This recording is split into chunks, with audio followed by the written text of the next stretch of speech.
We are called to be faithful stewards of those resources that God has put under our care. And as I've tried to interact with the conversation of stewardship, I have collapsed our roles as faithful stewards into three.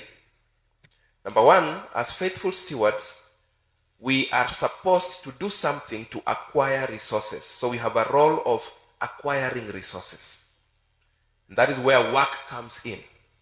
That we must do something to demonstrate that we want to have some resources come our way. The fact that God has appointed us as his stewards does not mean when we sit down and do nothing, he will keep pouring resources our way for us to take care of them.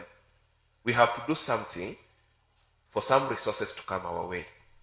Even those resources that exist free of charge, like time, we have to become deliberate enough to decide that today I would want to utilize my time this way and this other way. Number two, faithful stewards have a role of managing resources.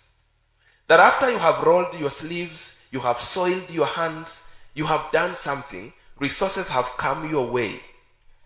You will have a role to manage those resources. How you will utilize those resources will go a long way in saying whether you are a faithful steward or not. Number three, faithful stewards also have a role to grow resources. That it is not enough for you to learn how to manage resources.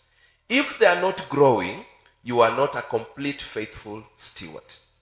Sometimes in the corporate space when I'm training about money, I like saying, if we only glorify the gospel of managing money and forget talking about the gospel of investing, then we will be busy creating what I call careful spending machines.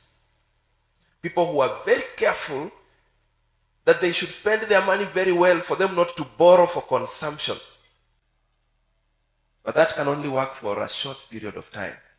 Due to the rising cost of living and other pressures of life, even if today your money was enough to take you from payday to payday for those that are employed, a day will come, if you are not growing resources, when that money will be dwarfed by your cost of life.